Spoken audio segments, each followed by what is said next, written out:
All right, the other day, Chris was on a live and he was showing off the little topper for the tie quad, and he showed us a little bit of, he said somebody, I can't remember who it was, used their tie quad like this sometimes, and I did just use the tie quad in the typical way with this on top, and I didn't get my joint all the way because it wasn't like completely flush, so I thought that I would try it this way and share what it looks like. The camera's gonna be a little wobbly because I have got this really heavy contraption on a tripod that doesn't really typically get that much weight. So let's see how we do.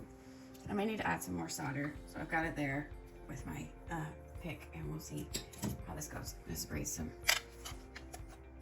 flux.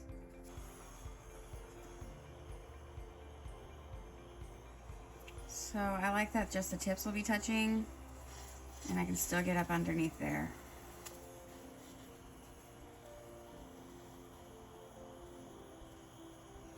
I'm gonna get my other solder ready.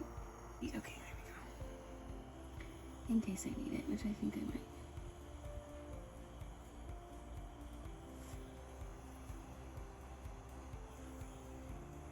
See, it's heating up so nicely.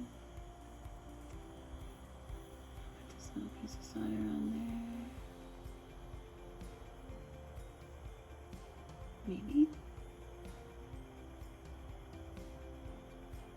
There we go. Look, and it's already flowing. And that was fast.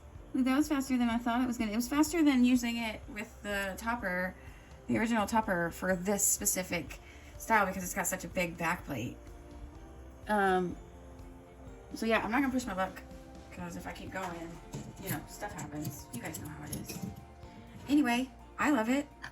How about you?